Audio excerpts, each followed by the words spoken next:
31 अक्टूबर 1984। प्रधानमंत्री इंदिरा गांधी अपने निवास से निकलकर पास ही मौजूद एक दूसरे बंगले की ओर जा रही थी। वहीं उन्हें एक ब्रिटिश अभिनेता और फिल्म मेकर को इंटरव्यू देना था। जैसे ही इंदिरा गांधी गेट के पास पहुंची, अचानक उनका एक बॉडीगार्ड सामने आया। अगले ही पल उस बॉडीगार्ड ने अपनी रिवॉल्वर निकाली और इंदिरा गांधी पर लगातार 3 गोलियां चला दी। गोलियां लगते ही इंदिरा गांधी जमीन पर गिर पड़ी। इसी पल वहां मौजूद दूसरे गार्ड ने अपनी ऑटोमेटिक गन उठाई और इंदिरा गांधी पर फायरिंग शुरू कर दी। कुछ ही सेकंड में इंदिरा गांधी के शरीर में कई गोलियां लग चुकी थी। हालांकि उनकी सांसें अभी चल रही थी। उन्हें तुरंत अस्पताल ले जाया गया, लेकिन डॉक्टर उनकी जान नहीं बचा पाए। जब यह खबर पूरे देश में फैली तो पूरा भारत सन्न रह गया। किसी को यकीन नहीं हो रहा था कि देश की प्रधानमंत्री को उनके ही सुरक्षा गार्ड्स ने मार दिया।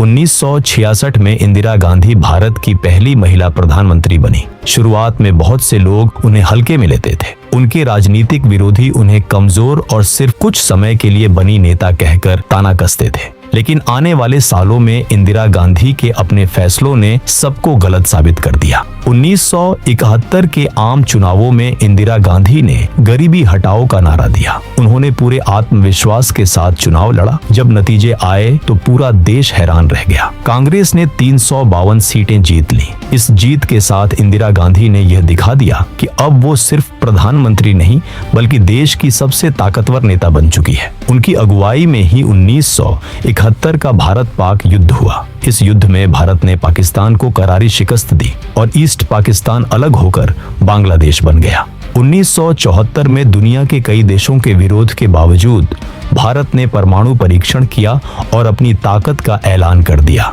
लेकिन राजनीति में कामयाबी के साथ विवाद भी चलते रहे। 1971 में इंदिरा गांधी ने रायबरेली से चुनाव जीता था। उनके विरोधी ने आरोप लगाया कि चुनाव में गलत तरीकों का इस्तेमाल किया गया। मामला इलाहाबाद हाईकोर्ट तक पहुंचा। कोर्ट ने इंदिरा गांधी को दोषी माना और उन पर चुनाव लड़ने की रोक लगा दी। इसके बाद इंदिरा गांधी सुप्रीम कोर्ट पहुंची। सुप्रीम कोर्ट ने उन्हें प्रधानमंत्री बने रहने की इजाजत दे दी। लेकिन इस फैसले के बाद देश भर में जोरदार विरोध शुरू हो गया। 1975 में दिल्ली के रामलीला मैदान में जयप्रकाश नारायण ने इंदिरा गांधी पर लोकतंत्र खत्म करने का आरोप लगाया। उसी समय देश में रेल हड़ताल, महंगाई और भ्रष्टाचार जैसे मुद्दे भी चल रहे थे। इंदिरा गांधी की कुर्सी डगमगाने लगी। जब उन्हें लगा कि उनकी सरकार गिर सकती है, तब उन्होंने एक बहुत बड़ा और विवादित फैसला लिया। 25 जून 1975 की आधी रात को पूरे देश में आपातकाल लागू कर दिया गया। लोगों के अधिकार छीन लिए गए, प्रेस पर पाबंदी लग गई और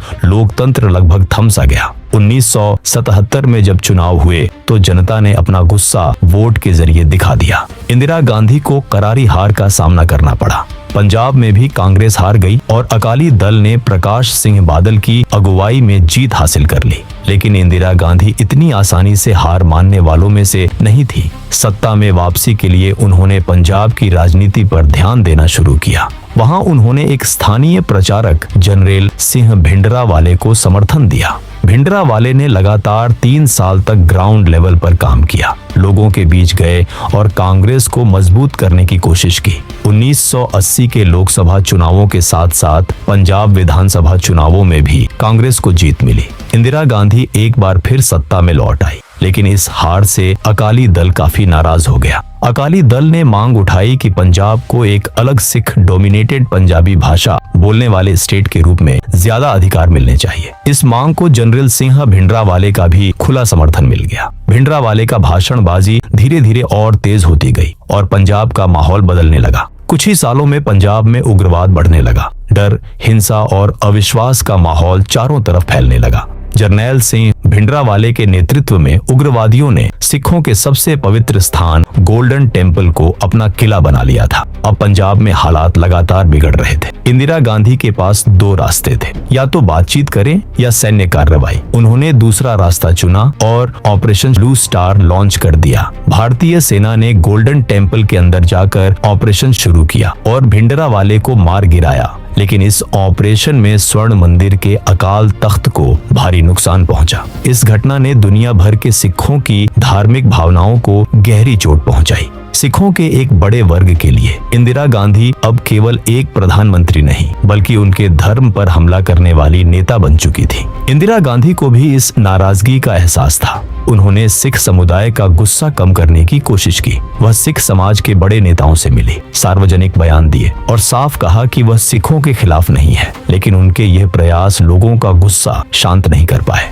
भारतीय खुफिया एजेंसियों को खतरे का अंदाजा था। उन्होंने साफ निर्देश दिए थे कि प्रधानमंत्री की सुरक्षा से सभी सिख गार्ड्स को हटा दिया जाए, लेकिन इंदिरा गांधी ने यह सलाह मानने से इनकार कर दिया। उन्होंने कहा, अगर मैं अपने ही सिख भाइयों को हटा दूंगी तो देश को क्या संदेश जाएगा। इंदिरा गांधी की सुरक्षा में तैनात 2 सिख, बेअंत सिंह और सतवंत सिंह। बेअंत सिंह पिछले 10 सालों से इंदिरा गांधी का सबसे भरोसेमंद बॉडीगार्ड था। वह उनके परिवार के सदस्य जैसा था, लेकिन ऑपरेशन ब्लू स्टार के बाद बेअंत सिंह बदल गया था। उसके अंदर बदले की आग जल रही थी। उसके रिश्तेदार कहर सिंह ने बेअंत सिंह ने इंदिरा गांधी के खिलाफ जहर भर दिया। कहर सिंह ने बेअंत के मन में यह बात बैठा दी कि जब तक वह बदला नहीं लेगा उसका धर्म उसे माफ नहीं करेगा।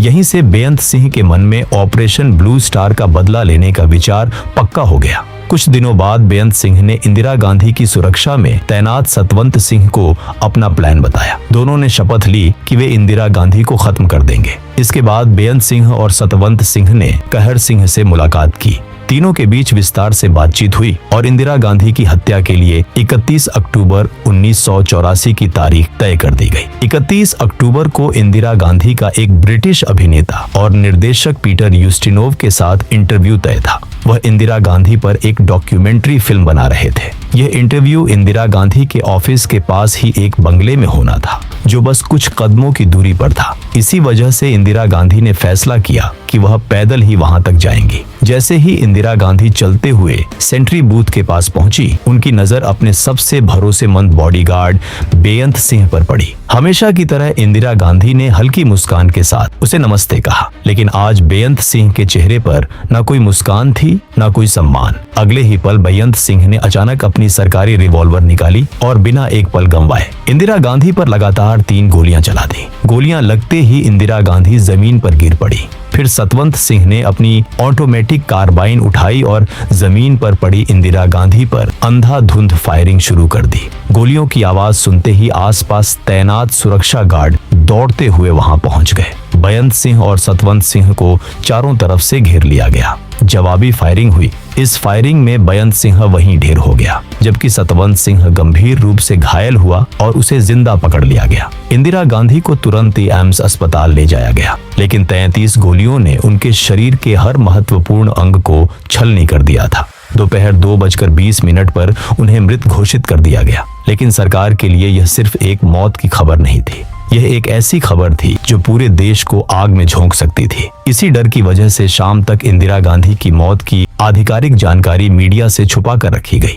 इसके बाद कांग्रेस के शीर्ष नेताओं के बीच एक गंभीर चर्चा शुरू हुई। सवाल सिर्फ एक था, देश का अगला प्रधानमंत्री कौन होगा। काफी देर तक बातचीत और मंथन चलता रहा, लेकिन आखिरकार यह तय हो गया कि राजीव गांधी ही देश के नए प्रधानमंत्री होंगे। उधर जैसे ही इंदिरा गांधी को गोली लगने की खबर फैली, धीरे धीरे सिख विरोधी नारे लगने लगे। स्थिति इतनी खराब हो गई कि विदेश द्वारे से लौटकर सीधे एम्स पहुंच रहे राष्ट्रपति ज्ञानी जैल सिंह की गाड़ी पर भी पत्थरबाजी शुरू हो गई। हॉस्पिटल के पास से गुजर रही बसों को रोका जाने लगा। सिखों को बसों से खींचकर बाहर निकाला गया और उनके साथ मारपीट शुरू कर दी गई। रात 8 बजे दूरदर्शन पर जब इंदिरा गांधी की मौत की खबर आधिकारिक तौर पर प्रसारित की गई, तब तक यह खबर पूरे देश में फैल चुकी थी। जैसे जैसे खबर का दायरा बढ़ता गया, वैसे वैसे दंगों का दायरा भी फैलता चला गया। पूरे देश में अफरा तफरी मच गई। लेकिन सबसे भयावह मंजर दिल्ली का था। यहाँ दंगे अपने चरम पर पहुंच चुके थे। जगह जगह हिंसा हो रही थी। लोग डर के मारे अपने घरों में बंद हो गए थे। ऐसा लग रहा था जैसे पूरे देश में कर्फ्यू लग गया हो। एक तरफ पुलिस सतवंत सिंह से पूछताछ कर रही थी, तो दूसरी तरफ इंदिरा गांधी की हत्या की साजिश में शामिल बाकी लोगों की तलाश भी जारी थी। 3 दिनों की लगातार मेहनत के बाद पुलिस ने कहर सिंह को गिरफ्तार कर दिया। कोर्ट ने सतवंत सिंह और कहर सिंह को फांसी की सजा सुनाई। लेकिन इस पूरे दौर का सबसे बड़ा और सबसे कड़वा सच यह था कि इंदिरा गांधी की हत्या के बाद भड़के सिख विरोधी दंगों में हजारों बेगुनाह सिख अपनी जान गंवा चुके थे। दोस्तों, अगर वीडियो आपको पसंद आया हो तो वीडियो को एक लाइक और कमेंट जरूर करें और चैनल को सब्सक्राइब करना ना भूलें। हम ऐसे ही सच्ची कहानियां आपके लिए लाते रहेंगे। जय हिंद।